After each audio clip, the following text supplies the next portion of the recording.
That shift in behavior is what makes this particular case difficult to set aside. A profit-driven company responding to an underground discovery by sealing the location, removing it from maps, and silencing the miner who found it is not a standard response to a geological curiosity.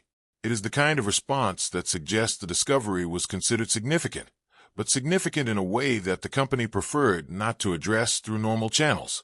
What that reason might have been is not directly stated anywhere in the surviving records, but the behavior itself is documented, and behavior is often more informative than official explanations. The discouragement directed at Watkins was not aggressive or confrontational in any recorded sense. It was quiet and institutional. He was told to write nothing down. He was told to speak to no one. He was directed to report to the company office the following morning, where he was met by a small group of men that included not only company representatives, but also a lawyer and someone identifying himself as a representative of the United States Geological Survey. That last detail is worth pausing on. A Federal Geological Survey representative traveling to Virginia City specifically to address one miner's account of what he had seen underground, arriving within 48 hours of the report being made, suggests a level of institutional awareness and response speed that does not match the official framing of the discovery as something unremarkable. The explanation Watkins received in that meeting was thorough and confident. He was told that what he had observed was a natural cave formation exposed by mining operations. The unusual objects he described were geological concretions, natural formations that sometimes resembled manufactured items due to the specific mineral chemistry of the Comstock deposits. The surfaces he noted as being too smooth and too regular were the result of pressure and crystallization processes that could, under the right conditions, produce shapes that appeared almost geometric. The explanation was delivered calmly and with authority, and on the surface, parts of it sound plausible. Geology can produce unusual formations. Minerals under pressure can crystallize in unexpected shapes. That much is accurate, but Watkins had worked underground for over 2 decades. He had encountered natural cave systems, mineral deposits, crystallized formations, and geological curiosities across multiple mining environments on more than one continent. He was not someone encountering unusual rock for the first time and mistaking it for something else.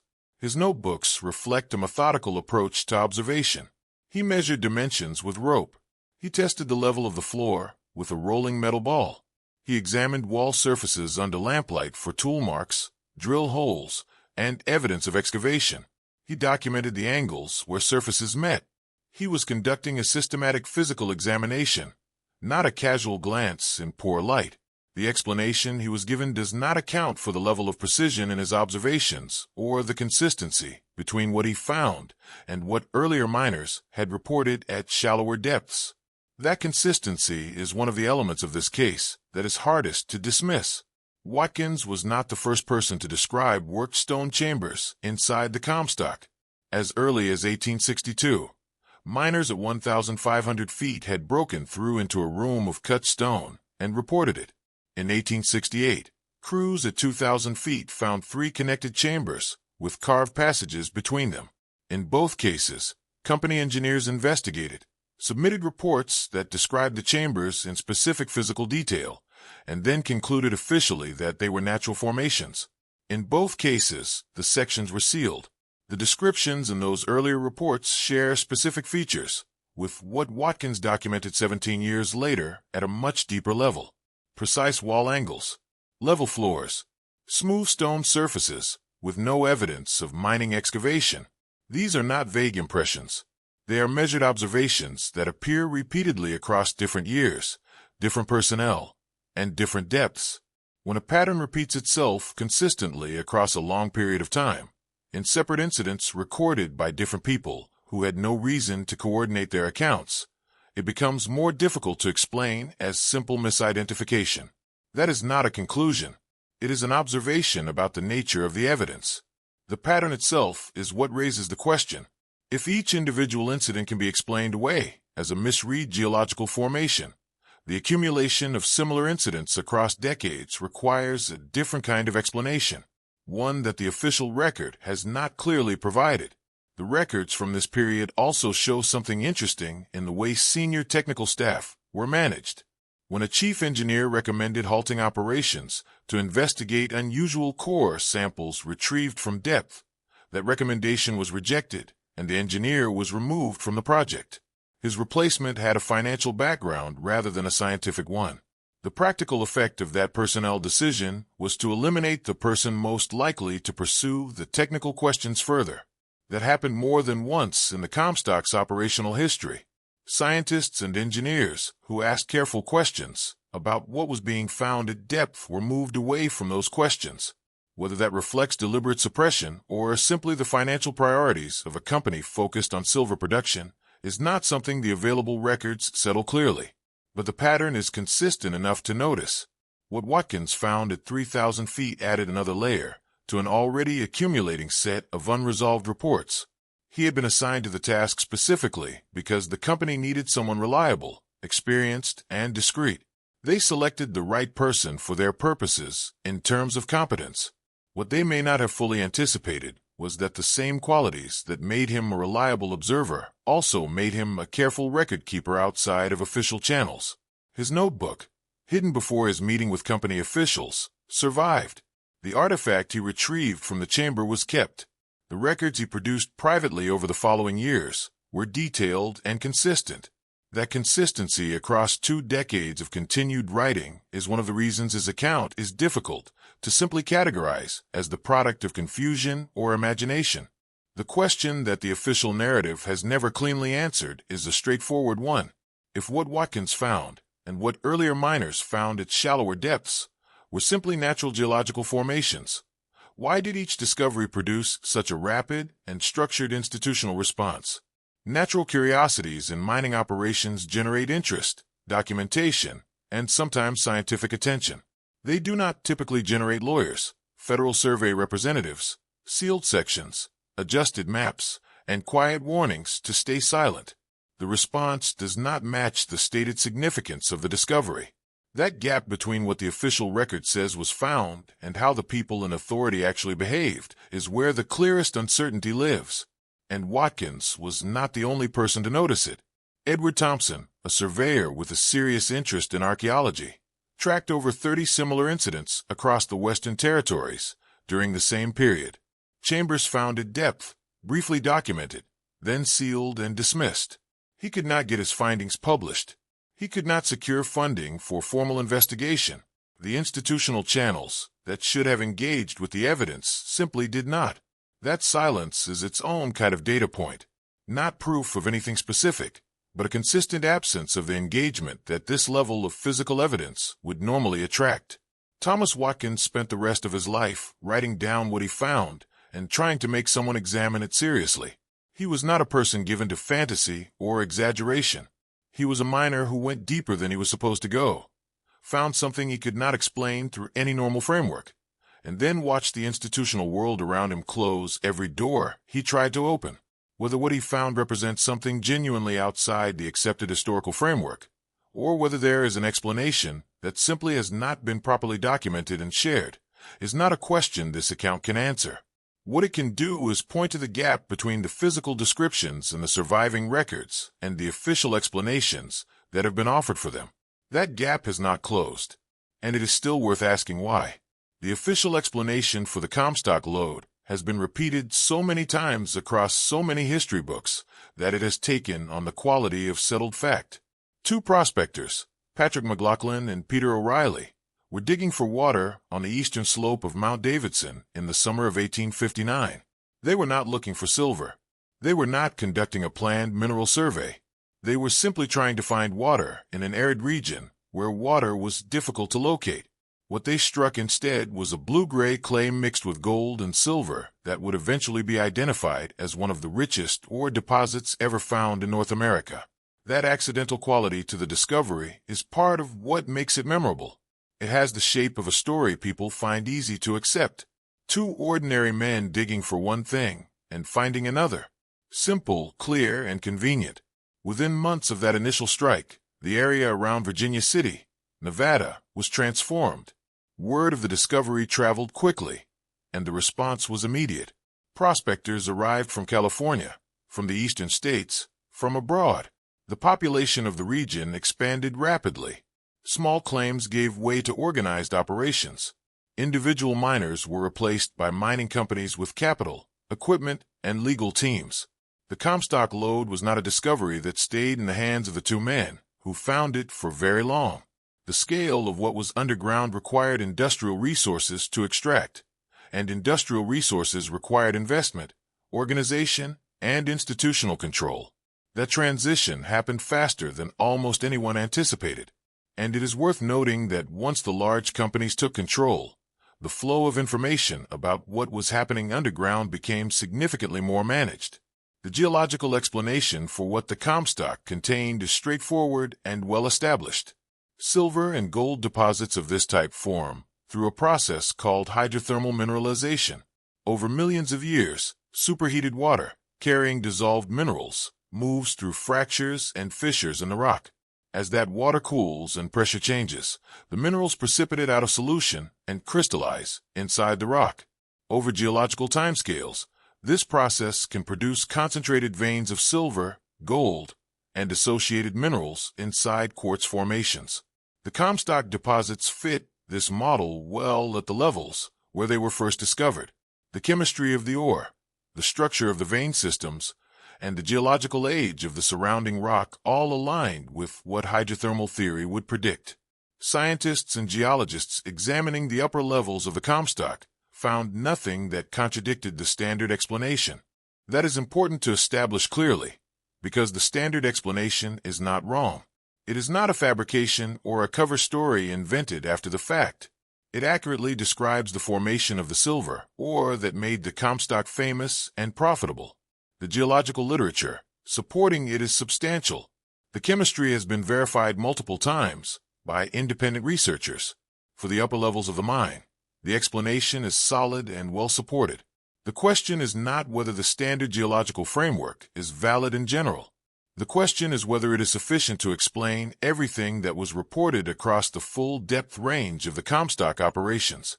And that is where the picture becomes less clear. Geology does produce unusual formations. That is not in dispute. At extreme depth, where pressure is enormous and temperature is high, rock behaves in ways that can seem counterintuitive. Minerals crystallize in unexpected configurations. Surfaces that have been under intense pressure for millions of years can become smooth in ways that are not immediately obvious as natural. Gas pockets trapped inside rock can expand over geological time and create cavities that have some of the structural qualities of enclosed chambers. Water erosion at depth, though slower than at the surface, can carve passages and rooms inside certain types of stone. All of these are real processes. All of them can produce formations that look, at first glance, like something other than what they are. A trained geologist with experience in deep formations knows this and accounts for it in their assessments. But this is where it becomes unclear. The miners who reported unusual formations at depth in the Comstock were not untrained observers seeing rock for the first time. Many of them had years of underground experience. Some had worked in multiple countries across different geological environments. They had encountered natural cave systems, mineral deposits in unusual configurations, and the full range of formations that deep rock produces under pressure. When experienced miners in their written reports specifically noted that what they were looking at did not resemble any natural process they had previously encountered, that distinction deserves more weight than it has typically been given. Dismissing those observations as the confusion of men working in difficult conditions is a convenient response, but it is not a careful one. The standard explanation also relies on the idea that unusual-looking rock at depth is not uncommon enough to warrant special attention, and that is broadly true. Miners regularly encountered strange formations and moved past them without incident. But the reports from the Comstock that have attracted attention over the years are not descriptions of slightly unusual rock shapes. They are descriptions of enclosed chambers, with walls meeting at precise angles, level floors, smooth surfaces, with no evidence of natural erosion patterns, and in some cases objects that did not resemble geological material at all. The specific nature of these descriptions is what separates them from routine reports of interesting rock formations. At first, it seems like a matter of degree. But there is a problem. The degree of difference between what standard geology produces and what these reports describe is significant enough that it cannot be easily bridged by pointing to unusual crystallization or erosion processes. The hydrothermal model also has a specific implication for the age and distribution of the deposits. Ore veins formed through this process follow the paths of ancient fractures and fissures in the rock. They do not appear in the middle of solid, undisturbed granite formations without connection to those fracture systems. The Comstock, or at shallow depths, followed those fracture systems exactly as the model predicts. But reports from deeper levels described rock that was older and denser than the formations above it, with a different crystalline structure visible under lamplight. Rock that had been exposed to a different kind of heat than the surrounding geological environment would produce. These are not the characteristics expected from a simple extension of the same hydrothermal process that formed the upper ore deposits. The deeper rock was different in ways that the standard model does not cleanly explain. Core samples extracted from deep in the operation during the late 1870s were examined by the on-site geologist. His written assessment noted parallel striations running in regular patterns across the surface of the rock. He described them under magnification as appearing to be tool marks of unknown origin. That phrase, tool marks of unknown origin, written by a trained geologist in an official company document, is not something the standard geological framework addresses. Natural processes do not produce parallel striations in regular patterns across rock surfaces at depth. The geologist was not a careless observer. He was making a specific technical observation about what he was seeing under magnification and recording it honestly. His report was sent forward. The investigation it should have prompted did not happen. That detail sounds minor at first. A geologist notes unusual marks on a rock sample. It gets recorded. Nothing follows. In isolation, it could be explained as an abundance of caution, a careful scientist noting something he could not immediately classify without implying any larger significance. But it does not exist in isolation. It exists alongside a pattern of similar observations made across different years, by different people at different depths. Each individual observation might be explainable on its own terms. The accumulation of them across time and depth is harder to account for within the standard framework. The accepted geological explanation also does not directly address the question of why certain sections of the mine were sealed rather than further investigated. If unusual formations at depth were simply natural curiosities produced by well-understood geological processes, the appropriate response would be to document them, perhaps bring in additional scientific expertise, and continue operations. That is how mining companies of that era typically handled interesting but non-threatening geological anomalies. The sealing of sections, the removal of findings from updated maps, and the discouragement of miners from discussing what they had seen are not standard responses to natural geological curiosities. They are responses that suggest the findings were considered problematic in some specific way that the official explanations have not clearly described. There is also the question of what happened to the scientific assessments that were conducted. In at least one documented case, core samples from deep in the Comstock were sent to San Francisco for independent analysis. The returned report confirmed signs of tooling on the rock surface. That report existed. It was received by the company, and then it appears to have had no practical effect on how operations were managed or what investigations were conducted next. A report confirming tooling marks on deep rock samples should, under normal scientific procedures, generate significant follow-up. The absence of that follow-up is itself something that the standard framework does not explain. Some researchers who have examined the Comstock records in detail argue that the geological explanation is being applied selectively. It accounts for the findings that fit the model and provides general language to dismiss the findings that do not. Phrases like unusual crystallization and natural pressure effects are broad enough to cover a wide range of formations without being specific enough to actually explain the particular observations being described. That kind of explanation can be difficult to disprove because it does not make a specific claim that can be tested.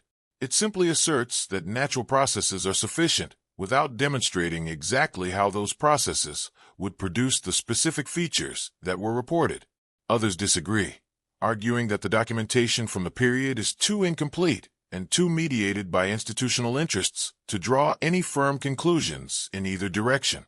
What the Standard Geological Framework does well is explain the Comstock at the level where most of the productive mining took place. The silver, the gold, the ore veins, the quartz formations, all of it fits the model cleanly and verifiably. Where the framework becomes less satisfying is in the specific details reported from the deepest levels, the unusual rock age, the different crystalline structure, the smooth surfaces, the precise geometry described in multiple reports across multiple years. These details are not addressed directly in the standard geological account of the Comstock. They are either not mentioned or categorized in general terms that do not engage with the specific observations being made. The gap between what the standard explanation covers and what the deeper-level reports describe is not enormous, but it is consistent. And in historical investigation, consistent gaps that appear repeatedly across independent sources tend to indicate that something is being left out of the official account, whether deliberately or simply because it did not fit neatly into the framework that was already in place. The standard explanation for the Comstock Lode is accurate as far as it goes. The question worth continuing to examine is precisely how far it goes, and what remains outside its reach when the full range of documented reports from that operation is considered carefully. When something unusual is found inside a working mine, there's a standard sequence of events that typically follows. The discovery is reported to the shift supervisor. The supervisor documents it and passes the information up through the company structure. Engineers assess whether the anomaly represents a safety concern, a resource opportunity, or simply an interesting geological feature with no practical implications. If the finding is significant enough, outside specialists may be brought in. If it is minor, it gets noted in the records and operations continue. That process exists because mining companies have strong practical reasons to understand what is inside their mines. Unexpected formations can indicate structural weakness. Unusual mineral combinations can signal undiscovered ore deposits. Even genuinely insignificant geological curiosities get recorded properly because accurate records protect the company legally and operationally. That is the standard. It is not complicated, and it is almost universally followed across the industry during this period. What happened at the Comstock Lode in several documented instances did not follow that standard. Discoveries were made. Miners reported them through the proper channels. Reports were written, and then, instead of the normal sequence of assessment and documentation, something different occurred. Sections were sealed. Reports that should have generated follow-up investigation were quietly filed without action. In some cases, the language used in official summaries of those reports did not accurately reflect what the original observations described. The detailed, specific observations submitted by the miners who made the discoveries were condensed into vague general language in the official versions. And in at least one significant case, the senior engineer most positioned to push for proper investigation was removed from the project entirely. That removal came shortly after he had formally recommended bringing in outside specialists to examine what his team had found. To understand why that matters, it helps to understand what a chief engineer's role was in a large mining operation of this period. The chief engineer was responsible for the technical integrity of the entire operation. He oversaw shaft design, structural assessment, equipment selection, and geological analysis. He was the person whose professional judgment determined how deep the operation went, which directions expanded, and what risks were acceptable. His recommendations carried significant weight because the physical and financial safety of the operation depended on his expertise. When a chief engineer formally recommended halting operations in a specific area and bringing in outside specialists, that was not a casual suggestion. It was a professional assessment with serious operational implications. Ignoring such a recommendation required a deliberate decision by someone with the authority to override him. And ignoring it is exactly what happened. The recommendation was submitted. It was received by the people with decision-making authority, and it was set aside without recorded explanation. The company continued operations in the area the engineer had flagged. No outside specialists were contacted. No formal response to his recommendation appears in the surviving records. And within a short period, The engineer who made that recommendation was removed from his position on the project. The stated reason for his removal, to the extent that any reason was recorded at all, related to operational priorities rather than any performance concern. He was replaced by a man whose background was in finance rather than geology or engineering. That personnel substitution is where the explanation starts to weaken. There are circumstances in which a mining company might prioritize financial management over scientific caution. If a project is struggling economically, bringing in someone focused on cost control and production efficiency can be a reasonable business decision. But the Comstock in the late 1870s was not a struggling operation.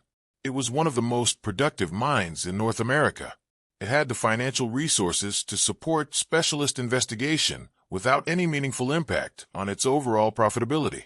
The cost of bringing in outside geological expertise would have been minimal compared to the operation's revenues.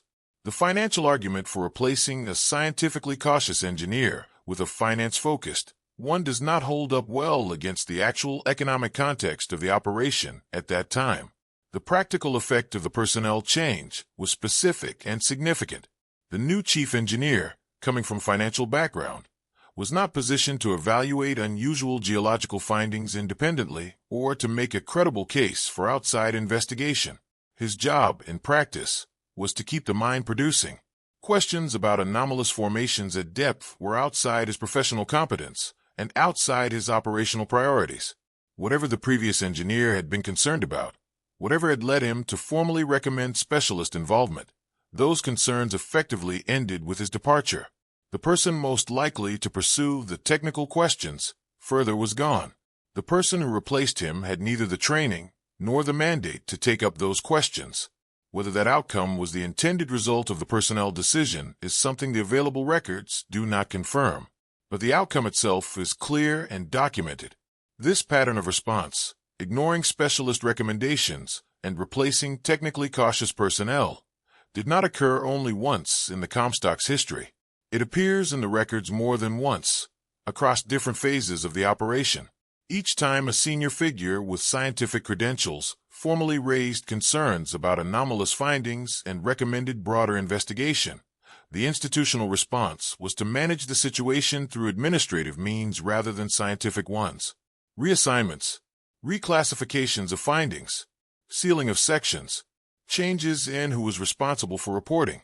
The tools used were different in each case, but the effect was consistent. The technical questions that had been raised were not answered. They were simply moved away from the people asking them. But this is where it becomes unclear in a way that is worth examining carefully.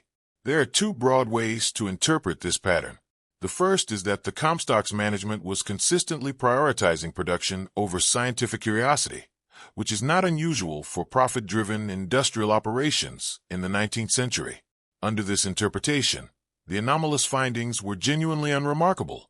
The engineers who flagged them were being overly cautious, and the company's responses, while perhaps not ideal from a scientific standpoint, were driven purely by financial priorities rather than any awareness of what the findings might actually represent. This is a reasonable interpretation. Mining companies of this era were not research institutions. Their obligation was to investors, not to geological knowledge. The second interpretation is that the management responses were shaped by some awareness, however partial or uncertain, that the findings at depth were genuinely anomalous in a way that fell outside the normal operational framework.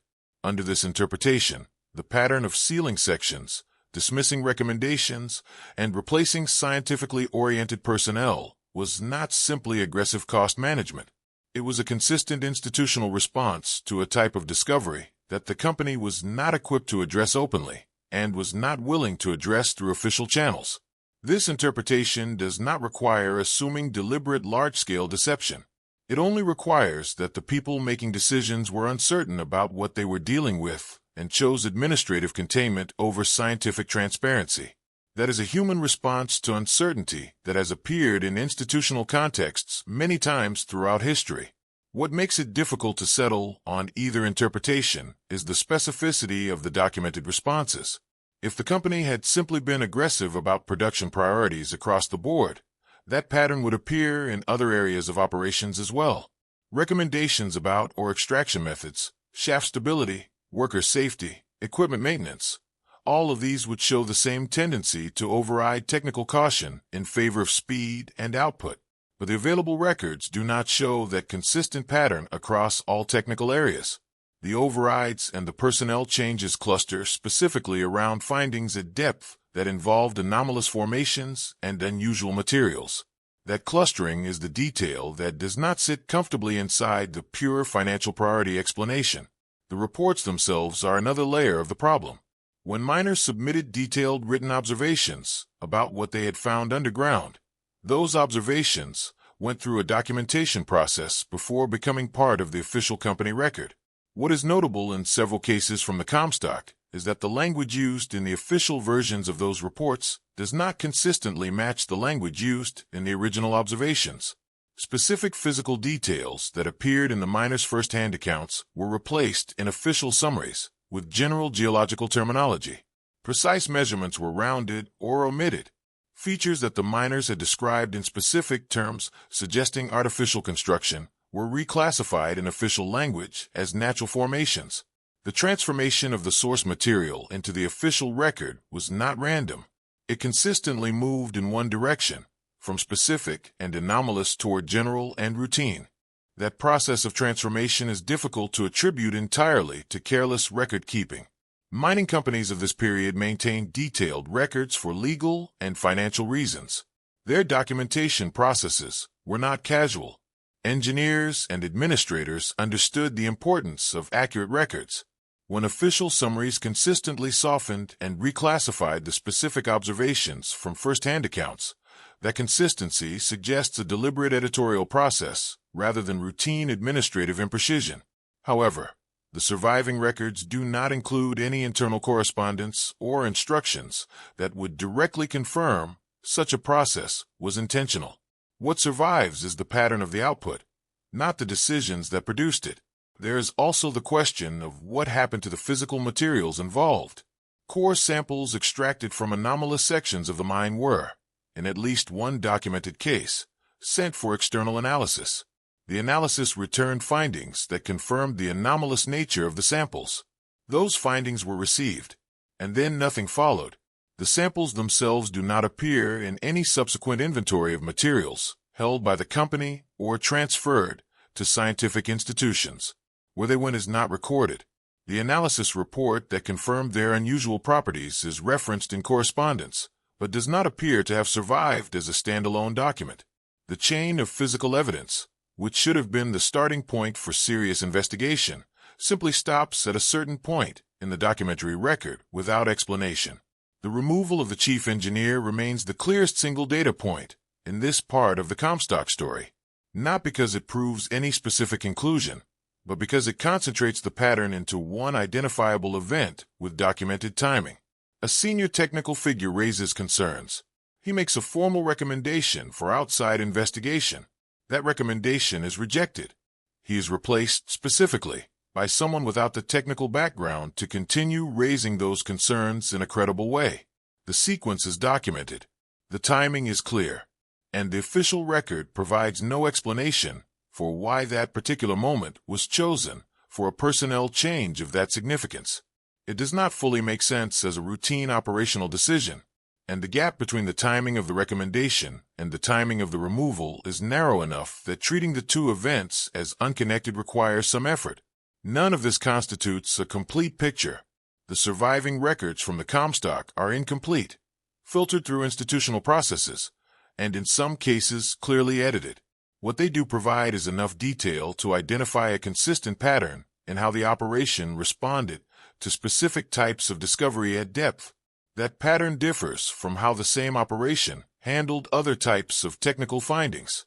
It differs from how comparable mining operations of the same period typically handled anomalous geological discoveries, and it produced, in each documented case, the same practical outcome. The questions that had been raised were not investigated further. The people raising them were moved away from the position where they could continue raising them, and the sections of the mine where the findings had been made were sealed. The pattern is there in the records for anyone willing to look at it carefully. What it means remains, as it has for over a century, genuinely unclear. Before the mining companies arrived, before the prospectors staked their claims, and before Virginia City became one of the most productive silver-producing regions in North American history. The land above the Comstock Lode was already inhabited. The Whoa people had lived across the western Great Basin for generations. They were not a small or isolated group with limited territorial knowledge. They were a people with detailed, accumulated understanding of the landscape they occupied, including its geography, its resources, and its history as they understood it. Their knowledge of the region extended back further than any written record that arrived with European and American settlers, and part of that knowledge concerned the mountain directly above what would later become the most famous silver deposit on the continent. What the Whoa knew about that mountain was not primarily about its surface. It was about what lay beneath it. Their oral traditions, passed carefully from one generation to the next, described the mountain as a place of particular significance, not because of anything visible on its slopes or in its rock face, but because of what their traditions said existed underground. Elders spoke of passages descending into the earth beneath the mountain. They described spaces below that had been built, not formed naturally, but constructed by people who came before even their own earliest ancestors. This was not a vague or peripheral element of their tradition. It was specific enough to include the idea of constructed spaces at depth, and significant enough to shape their relationship with the mountain across many generations. That relationship was defined primarily by avoidance. The Whoa did not mind the mountain. They did not use it as a site for gathering or ceremony in the way they used other significant landscape features. They treated it as a place to stay away from. The reason their traditions gave for this avoidance was not ordinary physical danger. It was not the risk of rockfall or unstable terrain. The traditions described something beneath the mountain that was considered dangerous in a different and less easily categorized sense. The specific language used varied across different accounts collected by missionaries and ethnographers, but the consistent element was that the danger was associated with what was underground, not what was on the surface. When Christian missionaries arrived in the western Great Basin region in the 1840s, they documented the beliefs and traditions of the people they encountered as part of their standard practice of recording the cultural landscape they were entering. One missionary who spent time with the Whoa in the mid-1840s wrote a detailed account of their traditions concerning the mountain above the Comstock. His notes described the belief in underground passages and constructed spaces in reasonable detail. He recorded the elders' characterization of whoever or whatever had built those spaces as a people who preceded the Whoa's own ancestral memory, and he noted the Whoa's clear and consistent avoidance of the mountain as a practical expression of those beliefs. His interpretation of all of this was straightforward for a man of his background and era.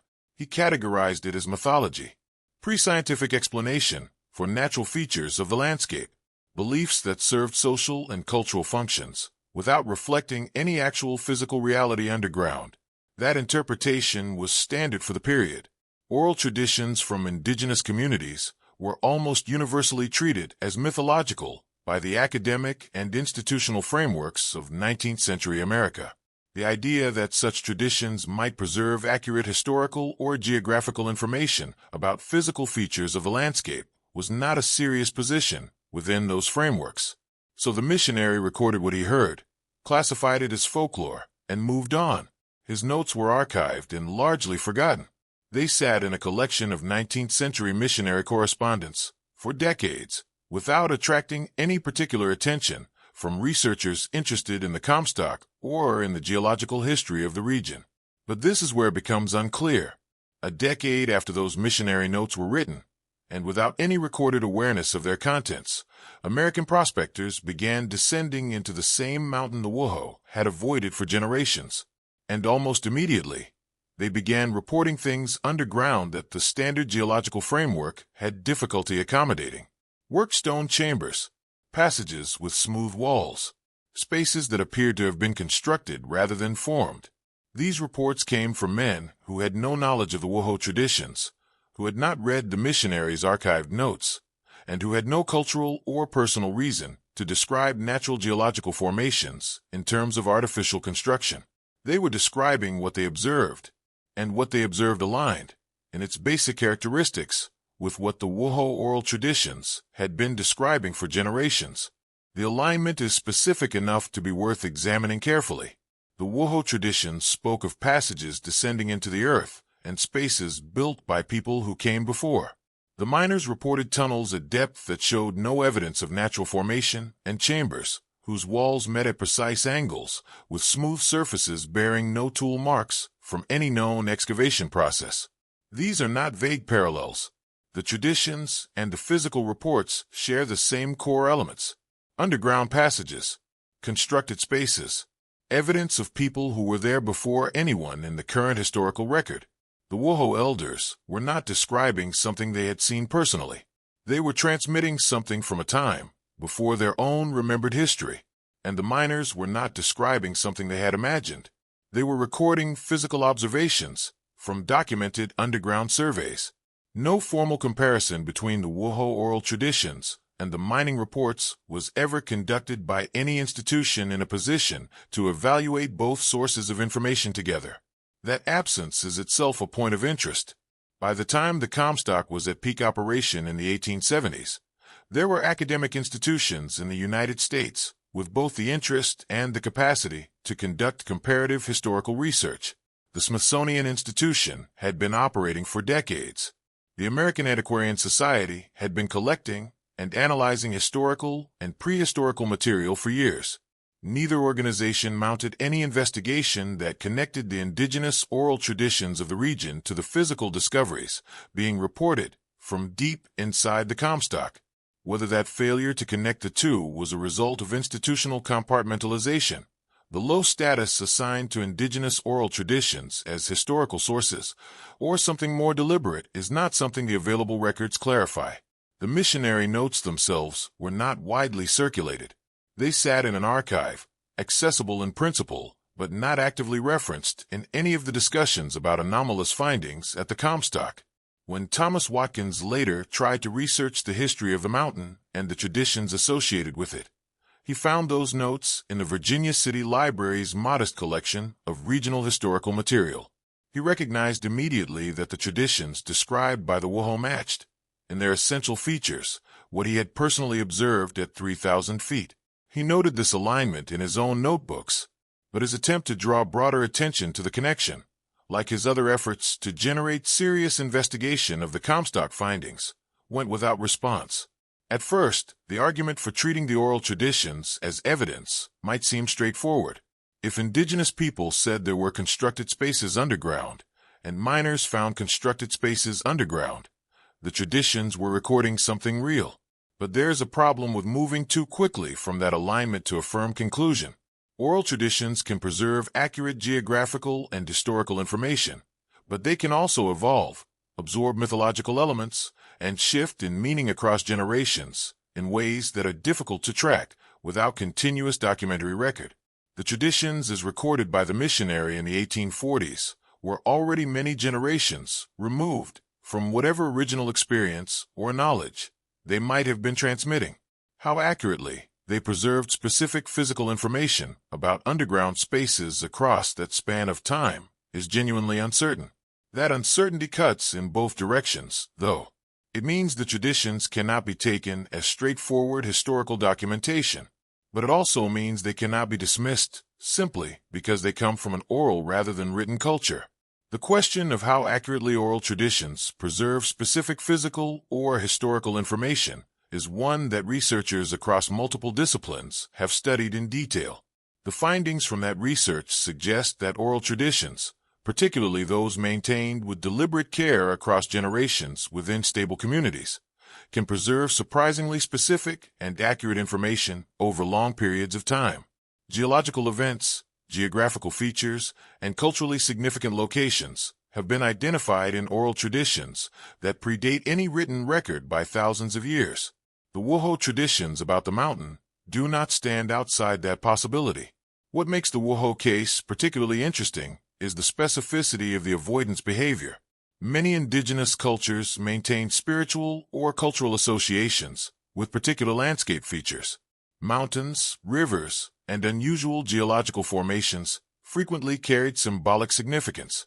But the Wuho's relationship with this specific mountain was not simply one of reverence or symbolic importance. It was active avoidance, maintained consistently across generations, and grounded in a specific explanation about constructed spaces and the people who built them. That level of specificity in the avoidance behavior, connected to a specific explanation about what was underground, is more suggestive of a tradition preserving real information than one expressing general spiritual symbolism about a prominent landscape feature. The missionaries who documented these traditions in the 1840s were not equipped by their cultural framework to take them seriously as historical sources. The mining companies who encountered the physical findings in the following decades were not equipped by their institutional framework to connect those findings to indigenous oral traditions. The academic institutions that might have bridged the two were not looking at the problem in a way that would have brought the two sources of information together.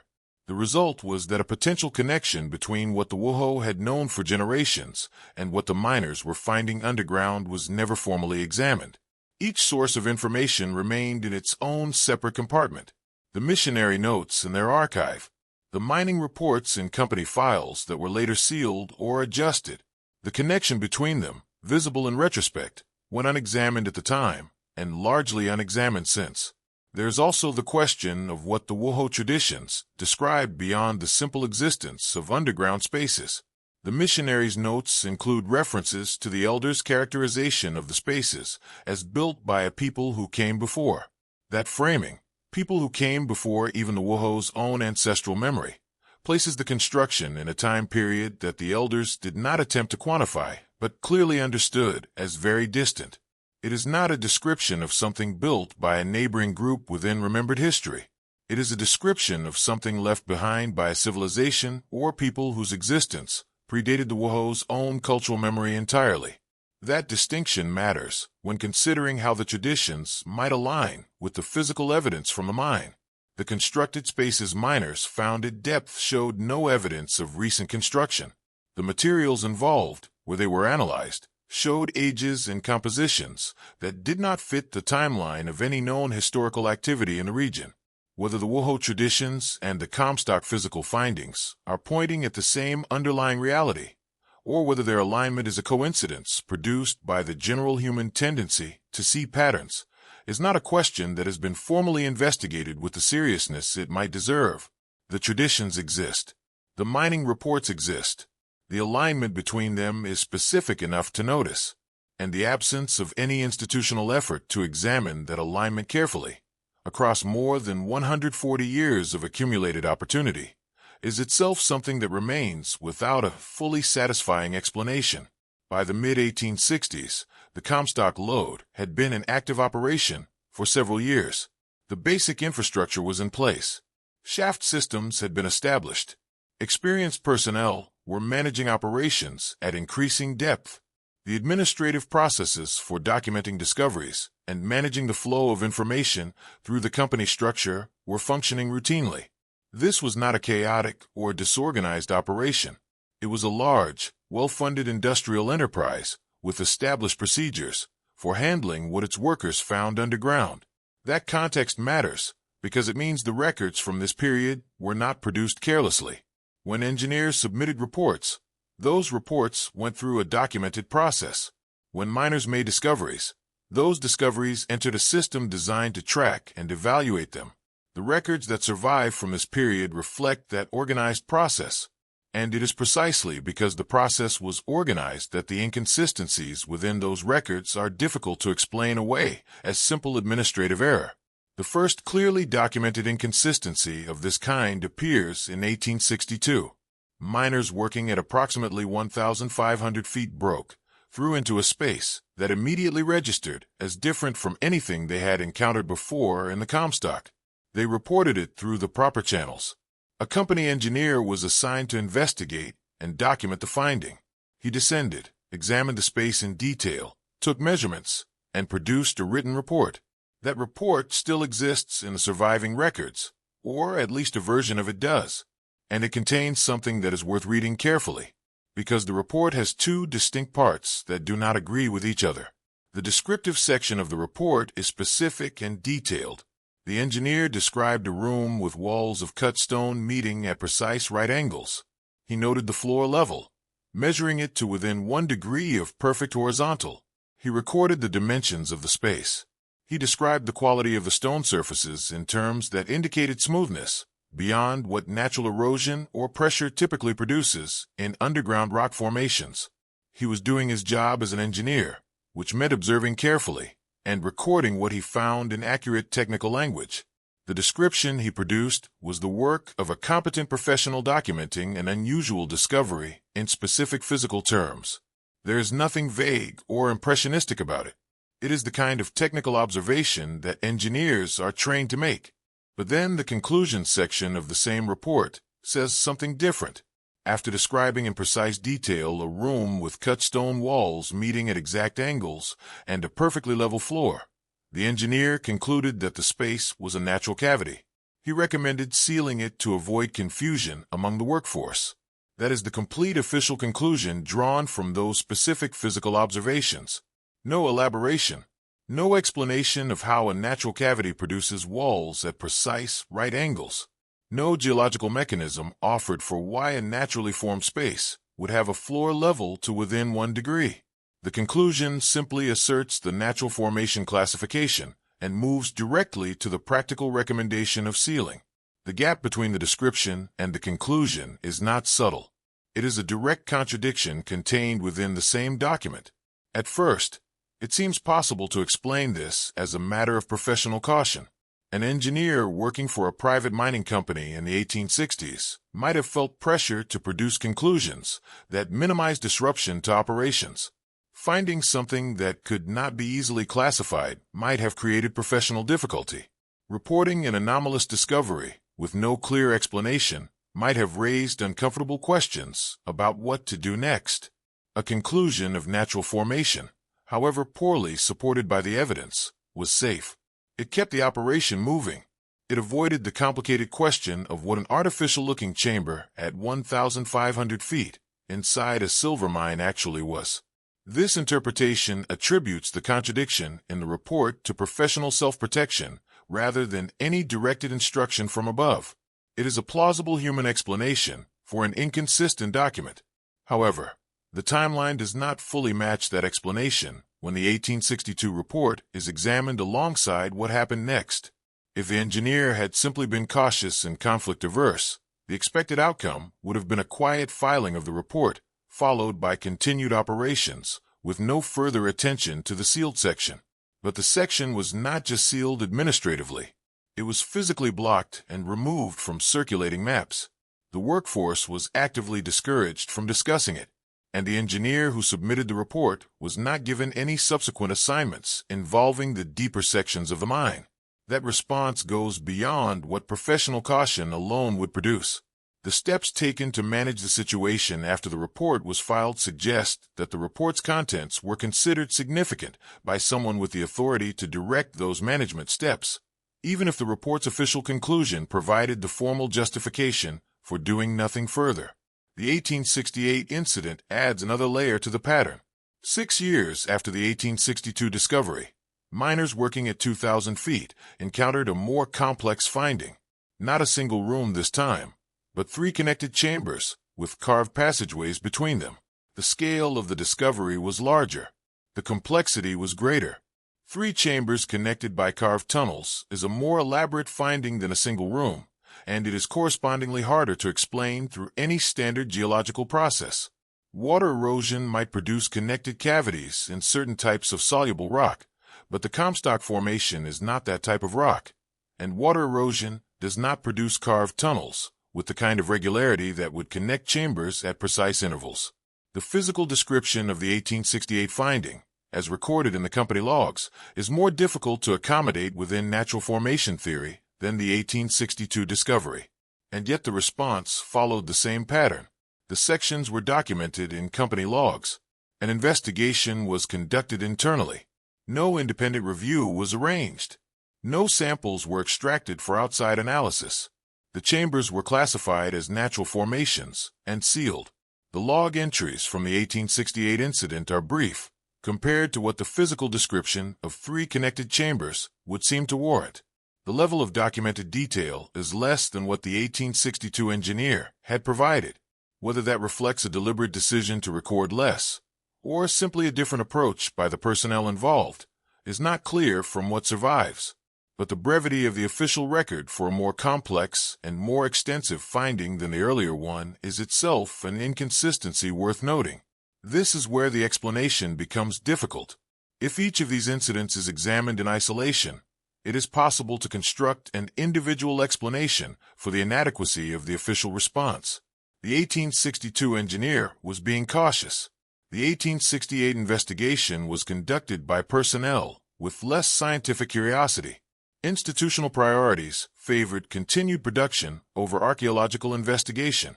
None of these individual explanations requires anything more than ordinary human and institutional behavior.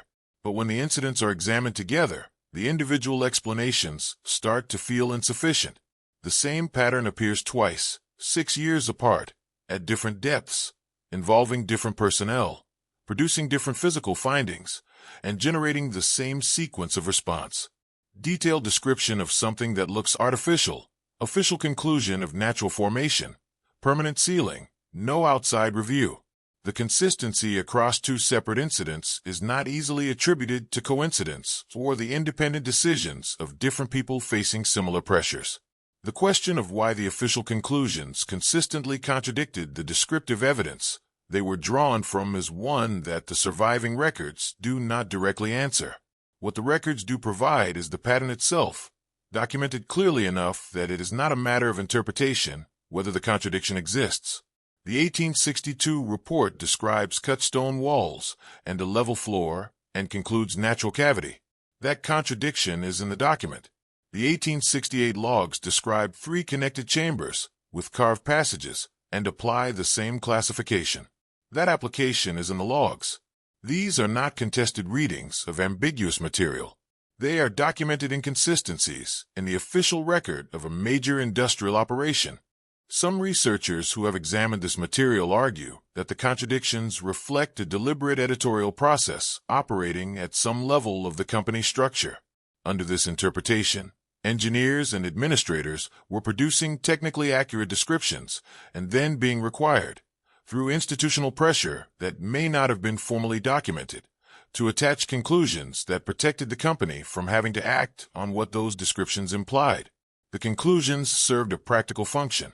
They provided a formal basis for sealing the sections and moving on without triggering the kind of investigation that an honestly classified finding would have required. Whether that pressure was explicit or simply understood as part of the institutional culture of the operation is something the records cannot confirm.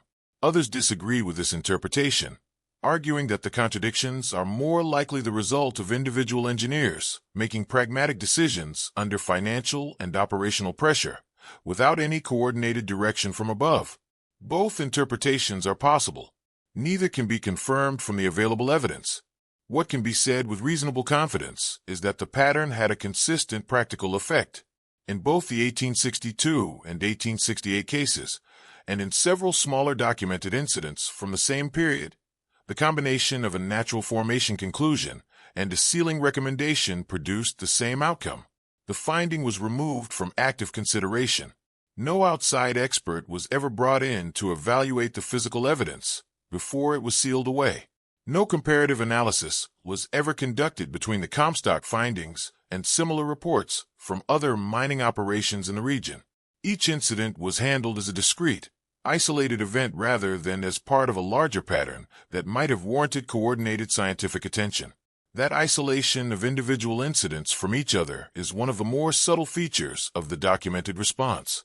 Mining companies of this period did share geological information across operations, particularly when that information had practical implications for safety or resource identification.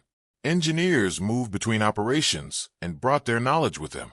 Geological surveys conducted regional assessments that drew on information from multiple mining sites. The infrastructure for connecting individual findings into a broader analytical picture existed, but the anomalous chamber discoveries at the Comstock were never entered into that broader analytical framework.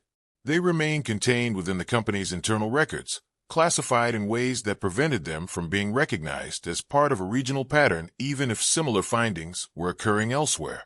By the time Thomas Watkins descended to 3,000 feet in 1879, at least two significant prior discoveries of worked stone chambers had been made, documented, and sealed within the same operation. Watkins himself, after his descent, researched the company's historical records carefully enough to become aware of those earlier incidents. He recognized that what he had found at 3,000 feet was not an isolated anomaly. It was the deepest point in a pattern that extended back at least to 1862. That recognition was part of what made his personal documentation efforts so deliberate and so thorough. He understood that the institutional response to his discovery would follow the same pattern as the earlier ones. He was right, and because he was right, he made sure his records existed outside the institutional system that would otherwise have absorbed and neutralized them. The internal contradiction in the 1862 report, a description that says one thing and a conclusion that says another, is a small detail in the larger history of the Comstock Lode. It is the kind of thing that could easily be passed over in a general reading of the period's mining history. But that detail sounds minor at first only until it is examined alongside the 1868 incident, and then alongside the response to Watkins in 1879, and then alongside the broader pattern of sealed sections, adjusted records, and managed personnel. At that point, the single contradictory report stops being a minor administrative curiosity and starts being the earliest clearly visible example of a response pattern that continued for at least 2 more decades. Whether that pattern reflects something deliberate or something more diffuse and institutional remains, as it has for over a century, an open question without a clean answer in the surviving record. By 1877, the Comstock Lode had been producing silver and gold for nearly 2 decades. The operation was mature, well-resourced, and technologically sophisticated by the standards of its era. The shaft systems had been extended steadily downward as upper-level deposits thinned. Equipment had been upgraded multiple times to handle the increasing heat and pressure that came with greater depth. The engineers managing the operation were experienced professionals who understood deep mining at a level that few people in the world could match at that time. They had encountered difficult rock before. They had managed equipment failures, unexpected geological transitions, and the full range of technical challenges that deep mining produces. None of that experience fully prepared them for what they encountered when operations pushed past 2,800 feet. The first indication that something different was happening at that depth came from the equipment itself. Drill bits were breaking at a rate that did not match anything the operation had previously recorded. In deep mining, drill bit wear and occasional breakage is a normal part of operations. The rock at depth is hard, the pressure is significant, and equipment degrades under those conditions. Engineers track bit failure rates carefully because those rates affect operational planning and cost. When bits begin failing more frequently than expected, it signals a change in the rock being drilled, either in hardness, in composition, or in some other physical property that increases resistance to cutting. The bit failure rate past 2,800 feet at the Comstock was elevated enough that it was formally noted in operational records. That notation is significant because it means the change was measurable, not simply a matter of impression or individual report. The rock itself, when examined, did not behave the way rock at that depth in the Comstock Formation was expected to behave. The surrounding geological layers above 2,800 feet had been well characterized over years of operation. Engineers knew what to expect in terms of hardness, composition, and structural behavior. What they encountered past that depth resisted the cutting edges of their equipment in ways that the known geological profile of the formation did not predict. The resistance was not simply greater hardness in the ordinary sense. It was a different quality of resistance, one that the experienced drillers on site noted as unlike anything they had previously encountered in the Comstock or, in several cases, in their broader experience of deep mining operations elsewhere. Core samples were extracted from the anomalous depth with considerable difficulty. The extraction process itself was harder than it should have been, which was another data point added to the accumulating record of unusual technical behavior at that level. When the samples were brought to the surface and examined, they presented further complications for the standard geological framework. The material was significantly older than the geological layers immediately above it. That age discrepancy was not a minor variation within the expected range of the formation. It was a substantial difference that indicated the rock at 2,800 feet and below had a different geological history from everything above it. How rock of substantially different age comes to sit beneath younger formations without any transitional layer or geological boundary that would explain the discontinuity is a question that the standard account of the Comstock's geological history does not clearly address. The heat exposure evidence added another dimension to the problem. The core samples showed signs of having been exposed to controlled, sustained heat at some point in their history. Geologists can distinguish between different types of heat exposure in rock. Volcanic heat, which would be the expected explanation for heat exposure in a silver deposit formed through hydrothermal activity, leaves characteristic signatures in the mineral structure of the rock. The heat exposure visible in the 2,800-foot samples did not match those volcanic signatures. It matched more closely the kind of heat exposure produced by sustained, directed application of heat over time, the kind associated with smelting or metalworking processes, rather than geological events. That distinction is not a vague impression. It is a specific technical observation based on the physical properties of the mineral structure in the samples. The on-site geologist was a trained professional. His job required him to examine what came up from the mine and describe it accurately in technical terms. When he placed the core samples under magnification and examined their surfaces, he found something that he recorded in his written assessment with careful professional language. The rock surface carried parallel striations running in regular patterns. He described these marks as tool marks of unknown origin. That phrase deserves to be read slowly. A geologist examining rock under magnification has a working knowledge of what natural surface marks look like. Pressure fractures, crystal growth boundaries, erosion patterns, and the various other ways that geological processes leave marks on rock surfaces are all within his professional frame of reference. When he looked at the striations on the 2,800-foot samples and wrote tool marks of unknown origin, he was making a specific determination. He was saying that what he saw did not match any natural geological process he could identify, and that it was consistent with tool use. The unknown origin qualification was honest professional caution. It acknowledged that he could not identify the specific tool or process that produced the marks. But the tool marks classification itself was his considered technical judgment. At first, it seems like this assessment might have triggered an immediate and serious institutional response. A trained geologist formally identifying potential tool marks on rock samples from deep inside a producing mine is exactly the kind of finding that should prompt careful investigation. The scientific and historical implications, if the assessment were correct, would be significant. The practical implications for the mining operation would also be significant. Understanding what was underground at that depth would affect operational planning, safety assessment, and resource evaluation.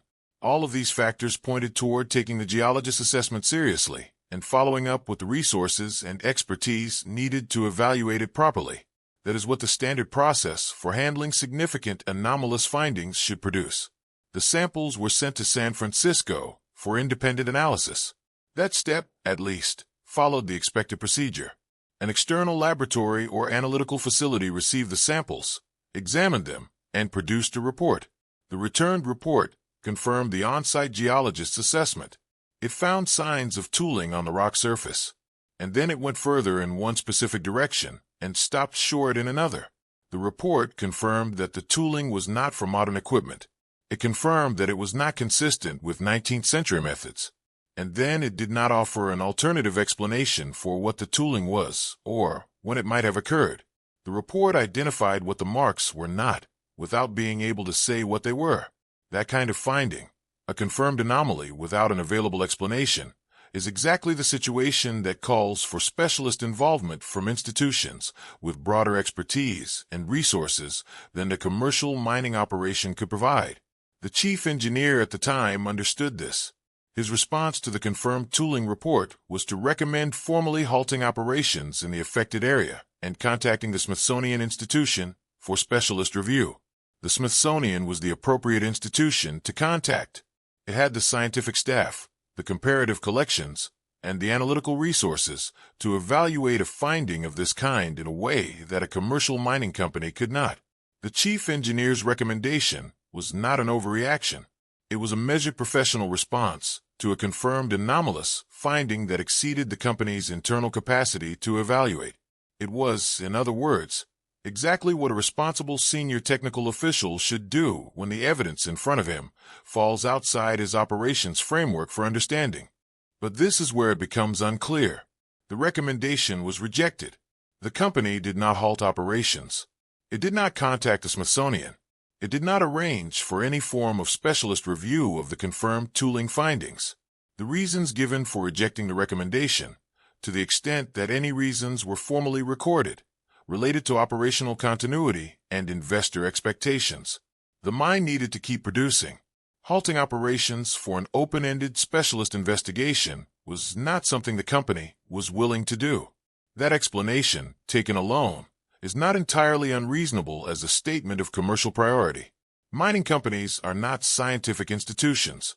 Their obligation is to their investors and their production targets, not to the advancement of geological knowledge. However, the timeline does not fully match even that commercially oriented explanation. Within a short period after the chief engineer submitted his recommendation and had it rejected, he was removed from the project.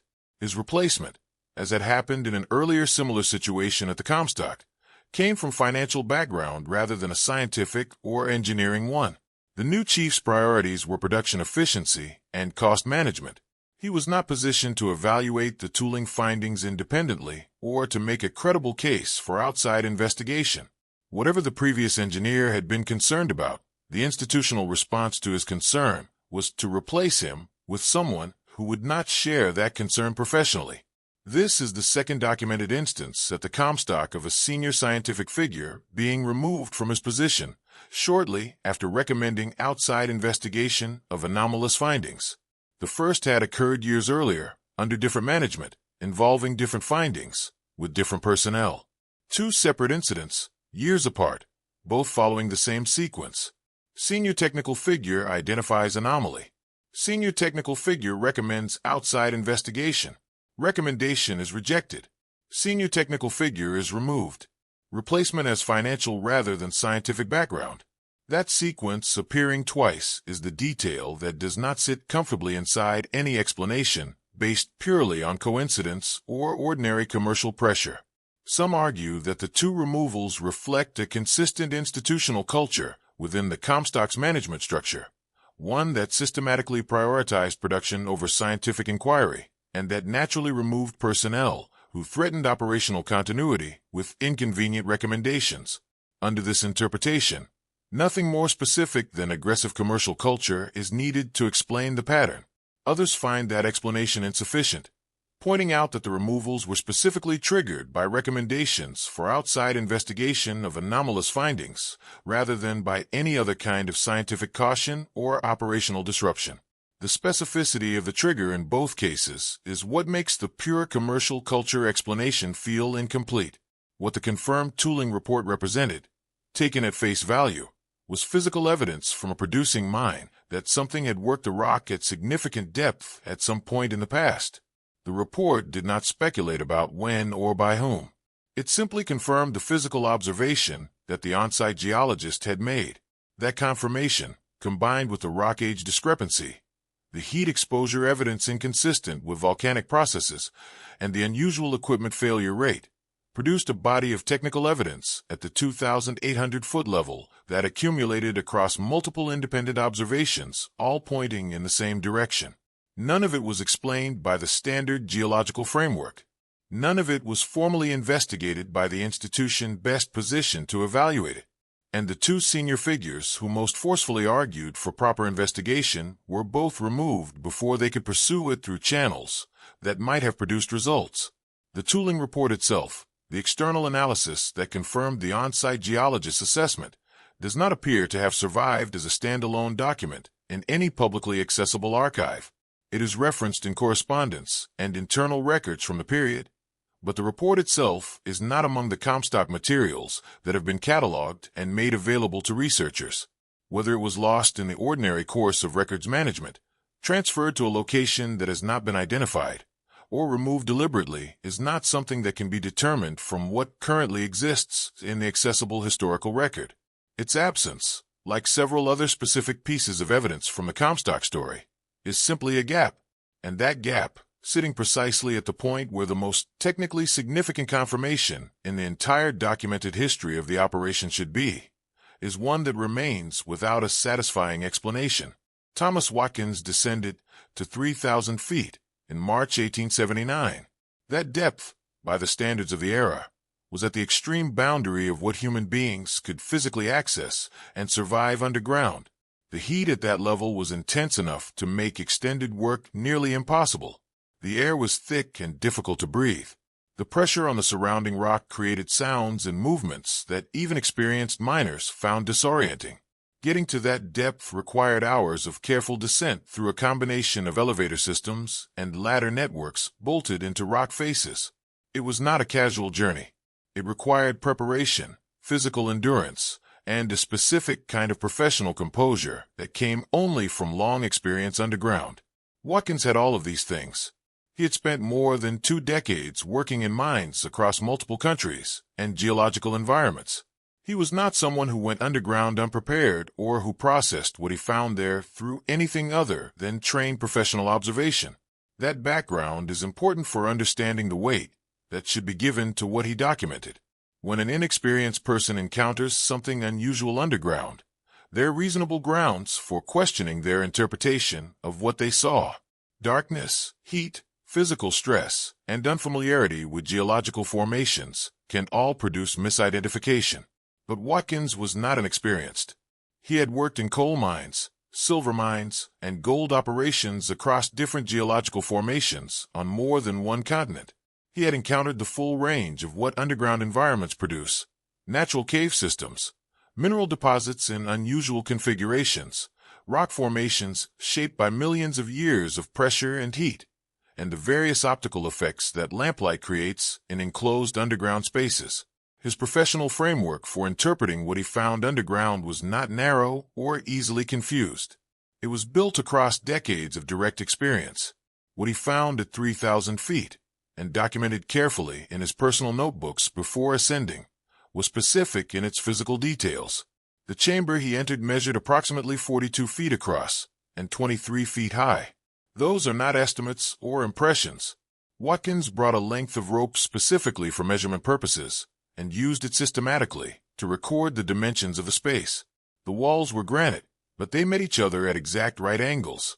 Not approximately right angles of the kind that might result from a natural fracture system following geometric patterns by coincidence, but precise right angles confirmed by careful examination. The surface of those walls showed no pickaxe marks, no drill holes, no evidence of the violent mechanical process that created every other chamber in the Comstock. They were smooth in a way that no mining excavation of that period could produce, and in a way that no geological pressure process would be expected to produce in granite at that depth.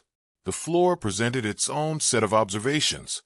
Watkins tested it in a way that was simple and definitive. He placed a metal ball on the floor surface and watched what happened. In any slightly uneven surface, a metal ball will roll toward the lowest point. The degree of roll indicates the degree of unevenness. On the chamber floor at 3,000 feet, the ball did not roll in any direction. It remained stationary on the surface, indicating a level of flatness that went beyond anything mining excavation could achieve and beyond anything natural geological processes would produce in an underground formation at extreme depth. A perfectly level floor at 3,000 feet underground is not the product of water erosion, gas pocket expansion, or pressure-induced fracturing. It is the product of deliberate and skilled construction. Watkins understood this. His notebook records the observation with the matter-of-fact precision of a man noting a technical measurement, not the excitement of someone who has just discovered something inexplicable. The ceiling of the chamber added further detail to the overall picture.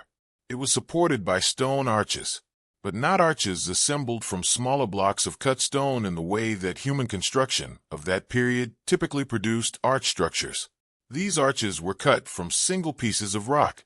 The engineering implication of that construction method is significant.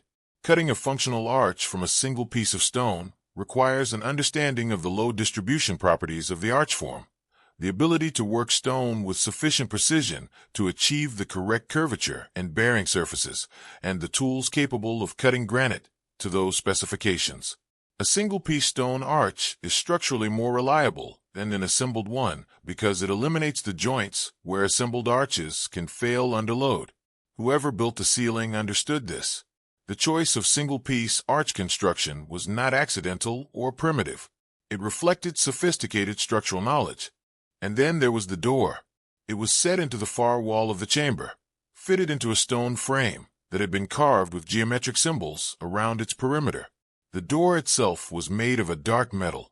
Watkins examined it carefully with his lamps held close. No rust, no corrosion, no surface deterioration of any kind despite whatever length of time the door had been in that environment. The absence of corrosion on a metal object at that depth, in the presence of moisture and mineral compounds that would corrode most metals relatively quickly, is a specific technical observation rather than a general impression. It means the metal was either a composition that resists corrosion in that environment or had been treated in some way that produced that resistance. Either possibility raises questions about what the metal was and how it was produced. The door had no visible hinges on its face, no handles, no obvious mechanism for opening it. The edges where it met the stone frame appeared, under close examination, to show no gap or seam. Watkins tried to move it. It did not move at all.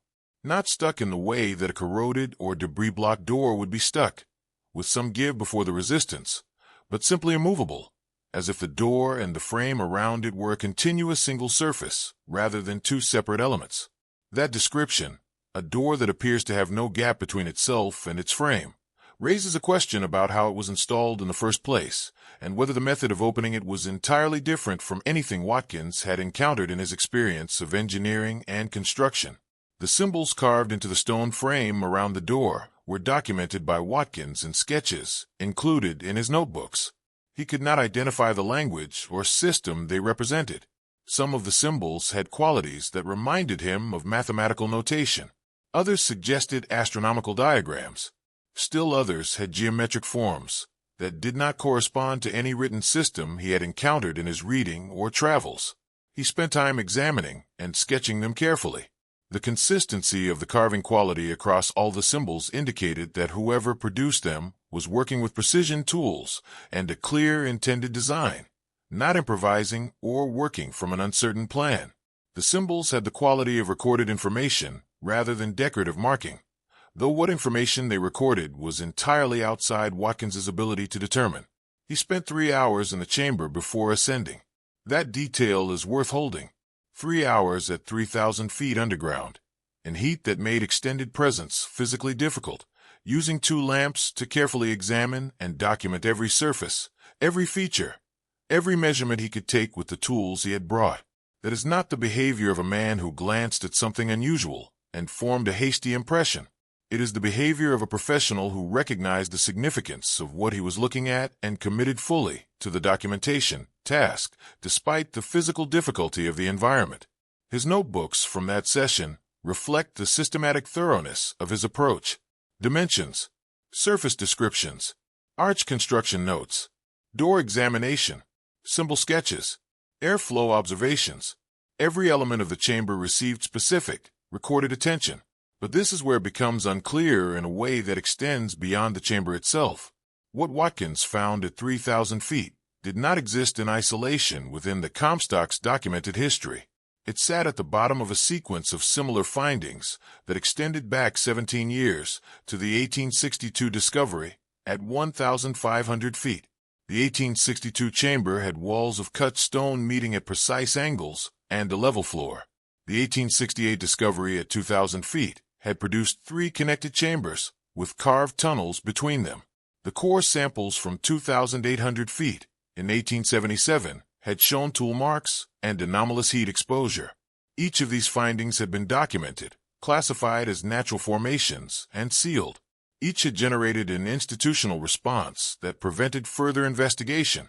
And now, at the deepest level yet accessed, Watkins was finding the same basic characteristics again, but in a more complete and more clearly defined form. The alignment between the findings at different depths is specific enough to notice carefully. Precise wall angles appear in the 1862 report and in Watkins's 1879 documentation. Level floors appear in both. Smooth stone surfaces, with no evidence of natural erosion patterns or mining tool marks, appear across multiple incidents at multiple depths. The features that make the 1879 chamber difficult to explain through standard geology are the same features, in more developed form, that made the earlier discoveries difficult to explain. This is not a case of one unusual finding followed by an attempt to fit it into a pattern. The same specific physical characteristics appear repeatedly, at increasing depth, over a period of 17 years, documented by different people who in several cases had no knowledge of what had been found and sealed at other depths. At some point, a pattern that repeats this consistently stops being explainable as coincidence. That observation is not a conclusion about what the pattern means. It is simply a statement about the logical limits of the coincidence explanation. Any single instance of an unusual underground chamber at the Comstock could be explained by geological coincidence, unusual mineral crystallization, or observer error. Two instances at different depths with similar characteristics might still be attributable to coincidence under a sufficiently generous interpretation. But four documented instances, across 17 years, at depths ranging from 1,500 to 3,000 feet, all sharing specific physical characteristics that distinguish them from natural geological formations and from standard mining excavations, is a different kind of situation. It does not require a specific alternative explanation to recognize that the coincidence explanation is carrying more weight than it can reasonably support. Watkins himself recognized this. His notebooks from the period after his descent show him systematically working through the earlier Comstock records, identifying the previous findings, and mapping the pattern across the full depth range of the operation. He was not approaching this as someone trying to build a dramatic case. He was approaching it as an experienced technical professional trying to understand what the accumulated evidence actually showed. His conclusion, recorded carefully across multiple notebook entries, was that the findings at depth in the Comstock reflected a consistent physical reality that the official record had consistently and deliberately misclassified.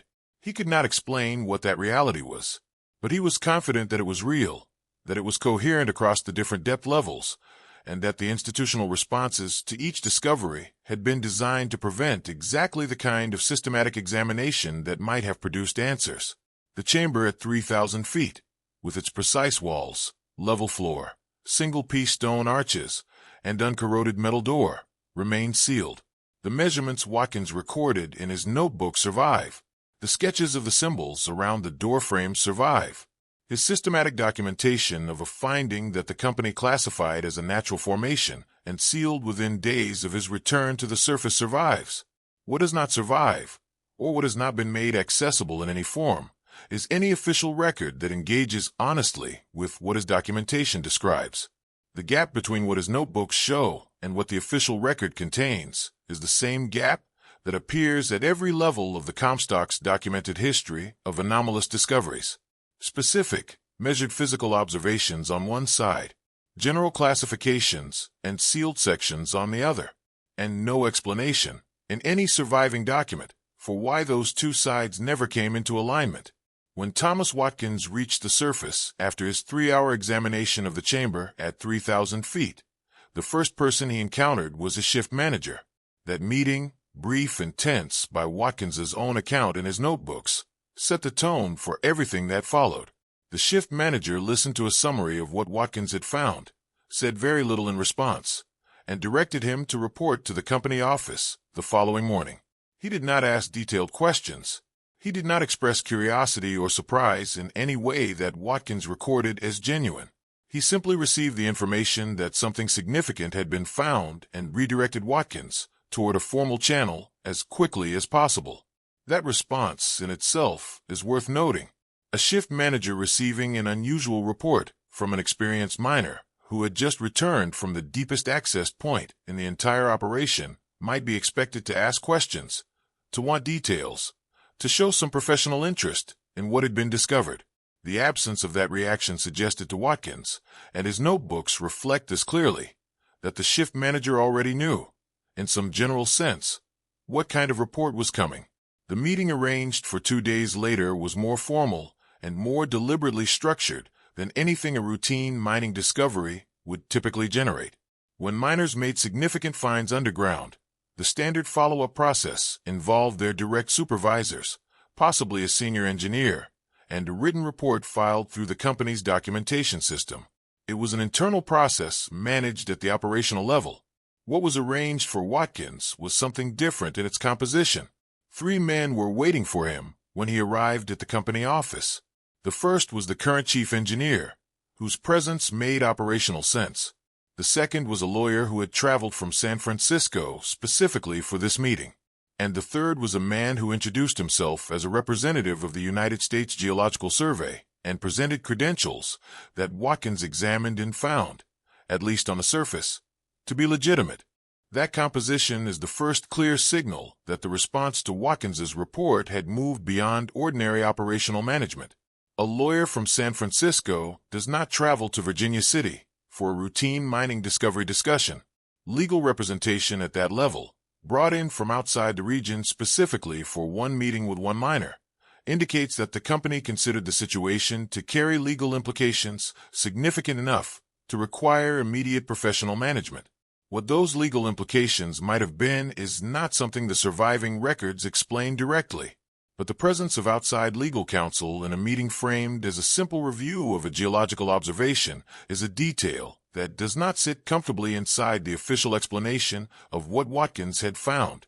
The Geological Survey representative's presence raises a different set of questions. The United States Geological Survey was a federal institution. Its representatives operated across a large territory and were not typically dispatched to specific locations in response to individual miners' reports. Their work was organized around regional surveys, scientific programs, and institutional priorities that operated on timescales much longer than 48 hours. For a Geological Survey representative to be present in Virginia City within 2 days of Watkins returning from his descent, one of 2 things must have been true. Either the representative happened to be in the area for unrelated reasons and was brought into the meeting opportunistically, or the institutional network that connected the mining company to federal agencies had been activated quickly enough to produce his presence within that narrow time frame. The first possibility cannot be ruled out, but the second possibility, that someone with the authority and the connections to reach a federal agency representative moved quickly after Watkins's initial report, implies a level of institutional coordination that goes well beyond what a routine geological curiosity would prompt. Watkins was asked to describe his findings. He did so carefully, as his notebooks record. He gave an account that was accurate in its broad outlines, but strategically incomplete in its details. He described the chamber. He described the construction quality of the walls and floor. He described the door and the symbols around its frame. But he omitted certain specific measurements and observations, and he made no mention of the artifact he had taken from the chamber, which was at that moment in his pocket. He had made a decision before the meeting to present enough of what he had found to appear fully cooperative, while retaining the most specific and verifiable details for his own records. That decision reflected his reading of the situation, which was that the meeting was not intended to investigate his findings, but to manage them. The Geological Survey representative's explanation, when it came, was delivered with the kind of practiced confidence that suggested familiarity with the task of explaining away unusual underground observations. He told Watkins that what he had seen was a natural cave formation, the product of geological processes that could produce regular-looking spaces under specific conditions of pressure and mineral composition. The door Watkins had described was a crystallized mineral deposit, a concentration of metallic ore that had formed in an unusually regular shape due to the specific chemistry of the surrounding rock. The artifacts in the chamber were geological concretions, natural formations that sometimes resembled manufactured objects with no actual historical or archaeological significance. Each element of Watkins's account was addressed and reclassified within a natural geological framework. The explanation was complete, internally consistent, and delivered without hesitation.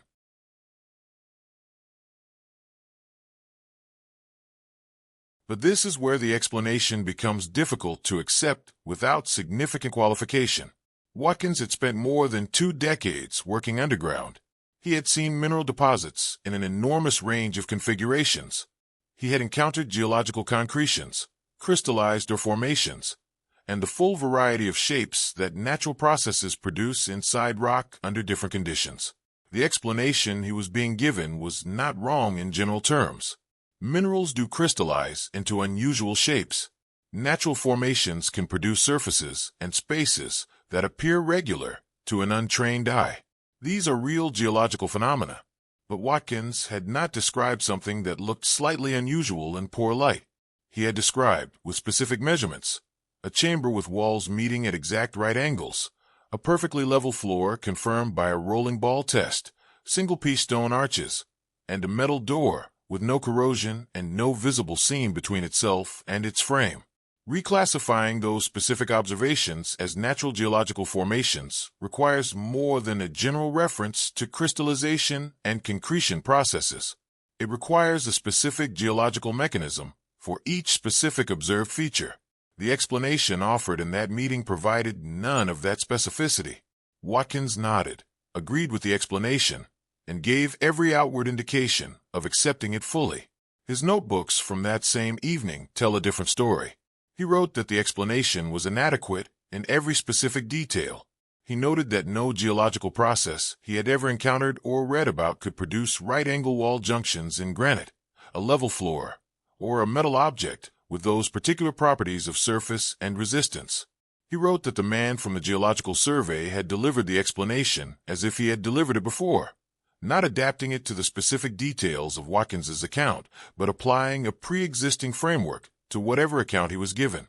That observation, recorded privately the same day as the meeting, is one of the more significant details in Watkins's surviving papers. It suggests that the explanation was not constructed in response to what Watkins had specifically described. It was a standard response to a category of report, applied regardless of the specific details involved. Within a week of that meeting, the 3,000-foot level was permanently sealed. The physical process of sealing involved filling the access shaft with rubble and concrete, removing the relevant section from all circulating maps, and reclassifying the area in company records as structurally unstable. The speed of that physical response is notable on its own terms. Permanently sealing a mine section requires planning, materials, and organized labor. It is not something that can be improvised quickly. The materials needed to fill a shaft with concrete and rubble had to be sourced, transported to the site, and deployed in a coordinated operation. The fact that this was accomplished within a week of Watkins's meeting with the 3 officials suggests that the sealing had been planned before the meeting took place, or at minimum that the decision to seal was made immediately after the meeting with the resources to execute it already in place. That timeline does not fully match the sequence of events as the official record presents them. If the meeting was intended to evaluate Watkins's report and determine the appropriate response, the sealing should have followed the evaluation. But the speed of the physical response suggests the sealing decision preceded or was simultaneous with the meeting rather than following from it. The meeting, under this reading, was not an evaluation of the findings. It was the formal step of delivering an official explanation to the miner who had made them, after the decision about how to handle the situation had already been made elsewhere.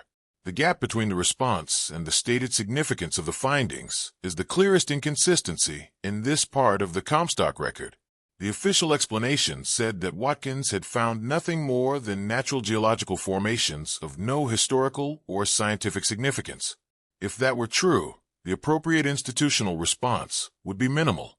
A note in the operational log, a reassignment for Watkins, perhaps a brief internal memo reclassifying the section. None of those steps would require a lawyer from San Francisco, a Federal Geological Survey representative, a formal meeting with 3 officials, or the rapid physical sealing of the accessed level. The response that actually occurred was calibrated to something considerably more significant than an unremarkable natural formation. The resources deployed, the speed of deployment, and the composition of the people involved all indicate that the information Watkins brought back from 3,000 feet was treated as requiring immediate and careful institutional management. Some researchers who have examined the Comstock records argue that the response reflects the company's concern about investor confidence, rather than anything related to the specific content of Watkins's findings. Under this interpretation, mining companies of the period were sensitive to any reports of unusual underground discoveries, because such reports could generate unwanted public attention, speculative claims from competing interests, or disruption to the orderly extraction operations on which investor returns depended. A quick, authoritative response that classified the findings as natural and sealed the section would serve those commercial interests regardless of what was actually found.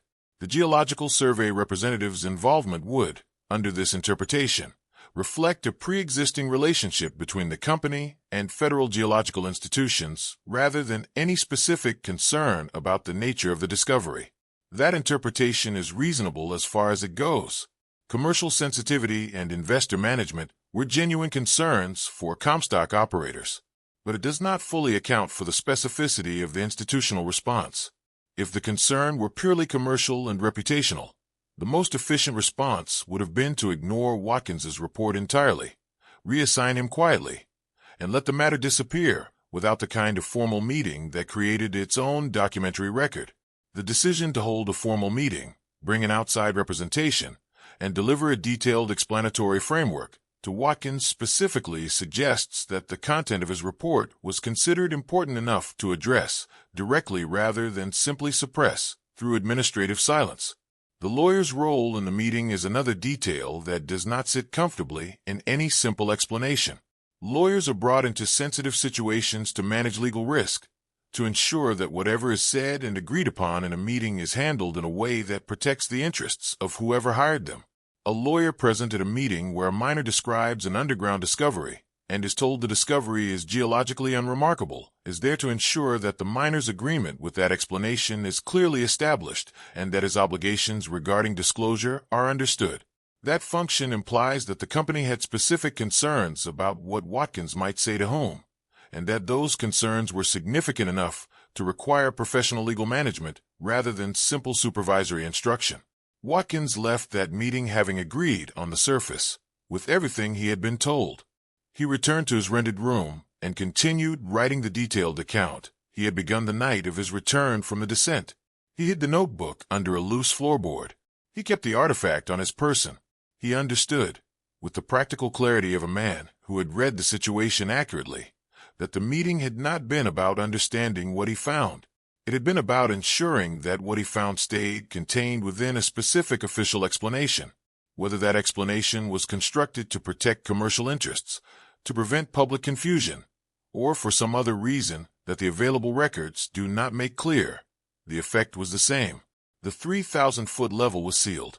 The official account was established, and the gap between that account and what Watkins had actually documented remained, as it has continued to remain, unaddressed by any institution with the authority and resources to address it properly. When a body of physical evidence exists but cannot be formally tested, interpretation fills the space that investigation would otherwise occupy. That is not an ideal situation for anyone trying to understand what the evidence actually represents. Interpretation without testing is inherently limited. It can identify possibilities and assess their relative plausibility against the available information, but it cannot produce the kind of verified conclusion that proper scientific investigation would provide. The Comstock evidence sits in exactly that position. The physical descriptions in the surviving records are specific and detailed. The pattern across multiple depths and multiple decades is consistent, but the sections of the mine where the evidence was found are sealed. The physical materials that were retrieved have largely disappeared from traceable locations, and no institution with the resources to conduct proper investigation has been permitted to do so.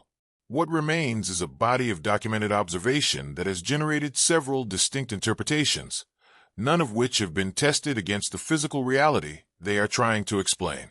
The first and perhaps most widely discussed interpretation within the alternative archaeology literature was developed most systematically in the 19th century by researchers like Edward Thompson.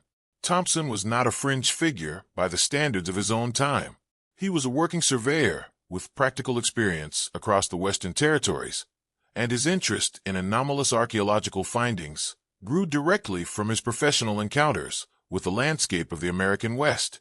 What he built, over years of careful documentation, was a case for the existence of a pre-contact civilization in North America operating at a technological level significantly beyond what the accepted historical timeline allowed.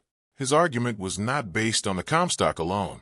He claimed to have documented more than 30 separate incidents across Arizona, New Mexico, southern Colorado, and Nevada in which chambers, artifacts, or evidence of sophisticated construction had been found at depth, reported through official channels, and then suppressed through the same combination of dismissal and institutional silence that characterized the Comstock response. Thompson's interpretation requires accepting that a civilization existed in North America before the peoples whose history is currently acknowledged, and that this civilization had developed engineering capabilities, metallurgical knowledge, and construction techniques that matched or exceeded what was available in the 19th century world. That is a significant claim.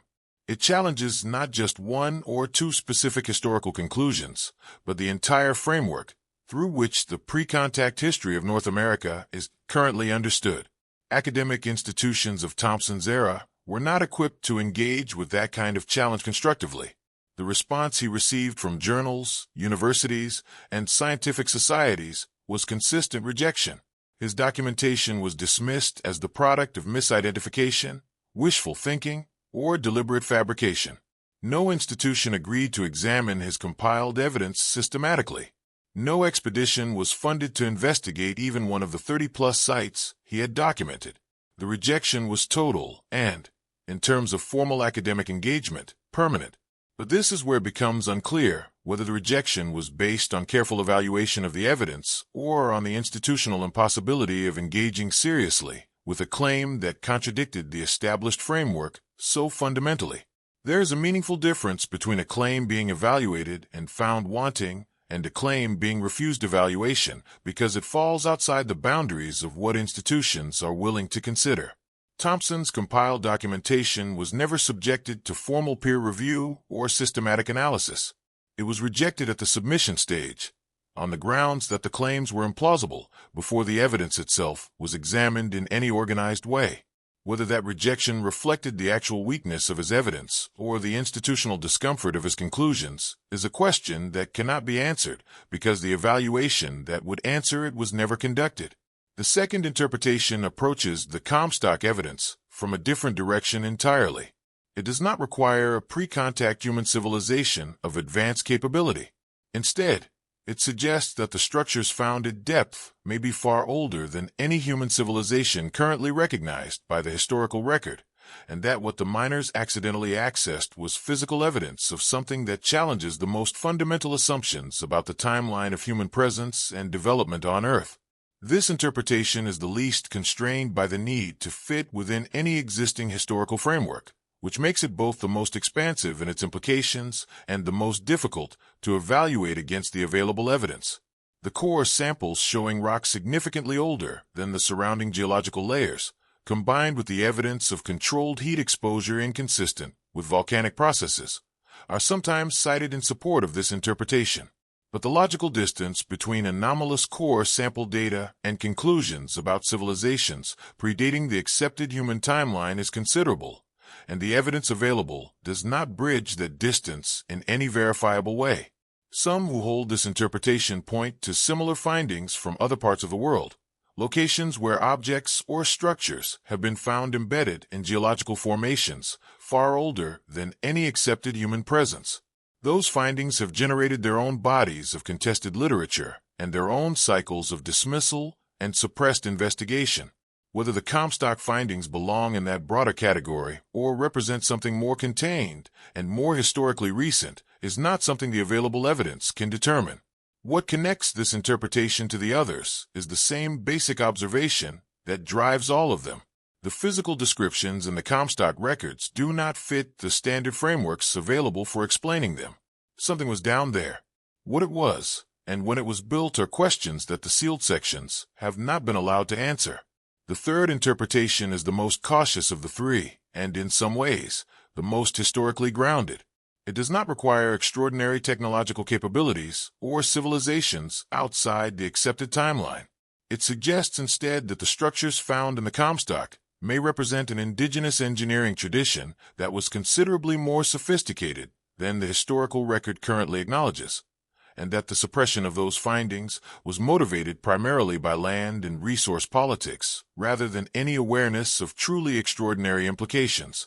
Under this interpretation, the constructed spaces at depth were built by indigenous peoples whose engineering knowledge has been systematically underestimated and whose physical legacy has been consistently misclassified or ignored because acknowledging it would complicate the legal and political frameworks through which land in the American West was claimed, distributed, and exploited during and after the mining era. This interpretation has the advantage of fitting within a well-documented historical pattern. The minimization and erasure of indigenous technological achievement is a documented feature of 19th-century American institutional culture.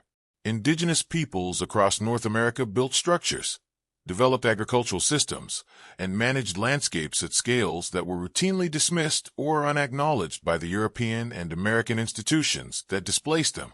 If the underground structures in the Comstock represented the work of indigenous engineers operating at a level of sophistication that the mining companies and their associated institutions were not prepared to acknowledge, the suppression of that finding could be explained through ordinary political and economic motives without requiring anything more unusual.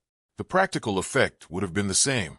The evidence would have been sealed, classified as natural formation, and removed from public discussion because acknowledging it would have created legal and political complications around land ownership and resource rights. However, the timeline does not fully match even this more cautious interpretation in every detail. The specific technical features described in the Comstock reports, particularly the construction at 3,000 feet and the anomalous properties of the core samples from 2,800 feet, are difficult to accommodate within what is currently known about indigenous engineering traditions in the Great Basin region. That does not mean such a tradition did not exist in more sophisticated form than the historical record shows.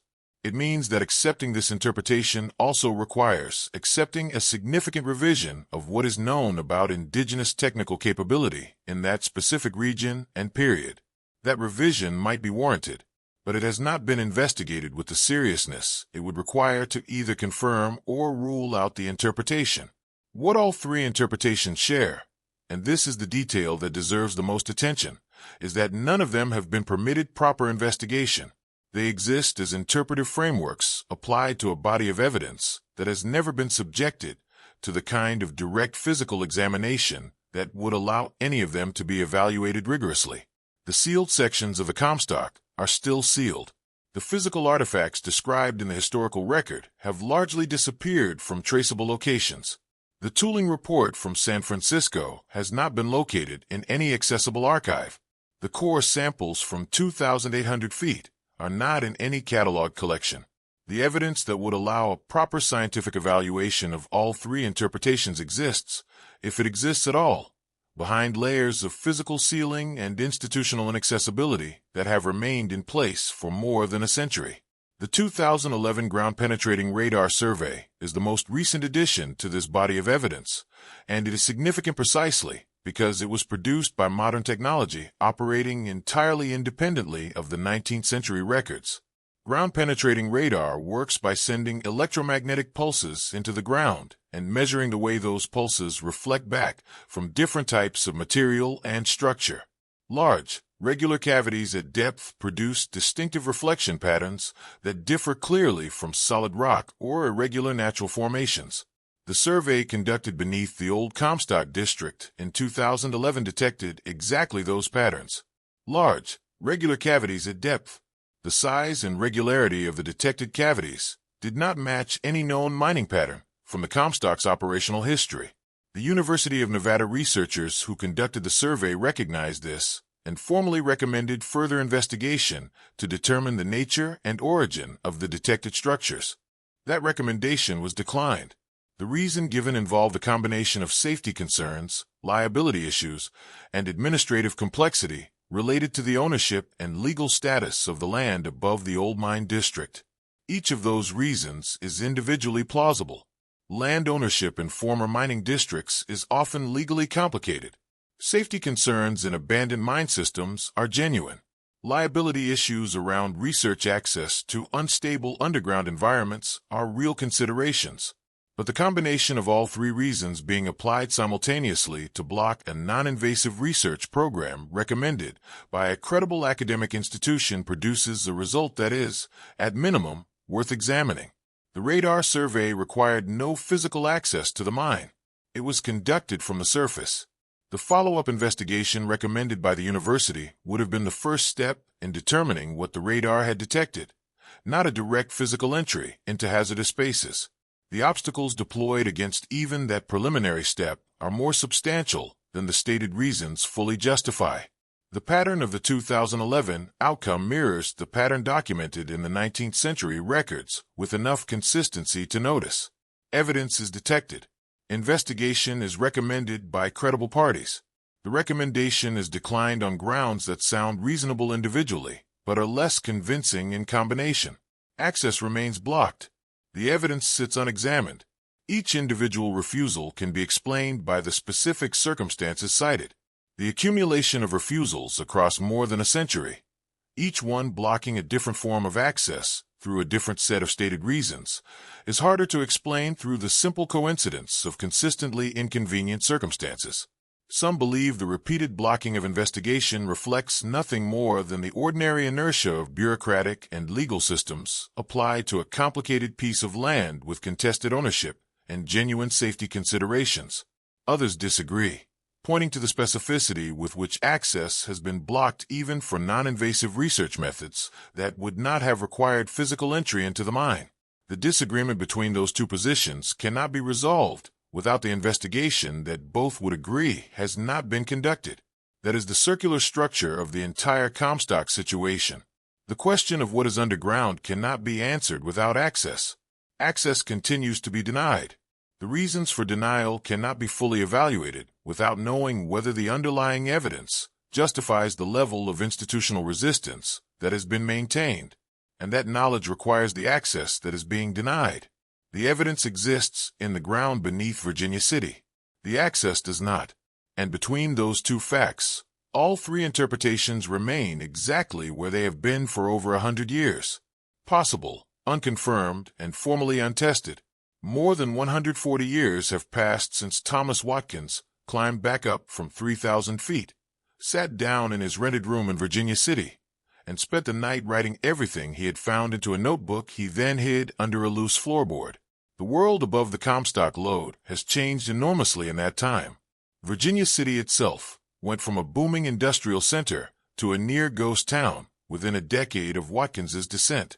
The mining companies that controlled the operation dissolved, merged, sold their assets, and disappeared into the longer history of American industrial enterprise. The political and administrative landscape of Nevada changed multiple times. The ownership of the land above the old mine district passed through different hands across different legal frameworks. Technologies that Watkins could not have imagined have been developed, applied, and superseded. And through all of that change, across all of those decades, administrations, ownership transfers, and technological developments, the sealed sections of the Comstock Lode have remained sealed. That consistency, maintained across so much other change, is itself a detail worth examining carefully. The first formally documented access request in the modern period came in 2003.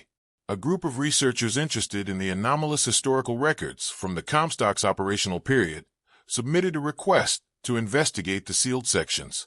The request was specific about its intentions and methodologically conservative in its approach. The researchers were not proposing to excavate or to disturb sealed materials. They were asking for access to conduct documentation and assessment. The response was a denial.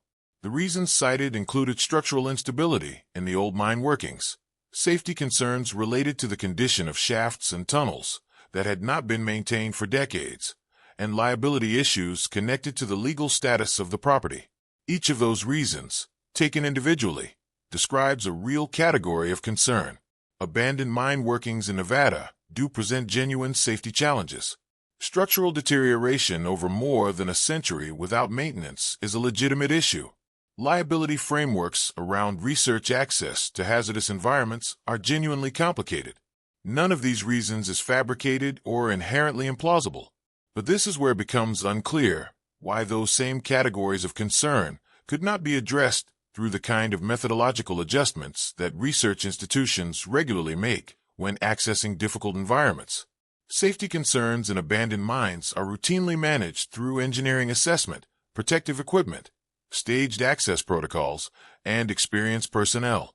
Liability issues are routinely addressed through indemnification agreements, insurance frameworks, and legal structures that protect property owners from research-related claims.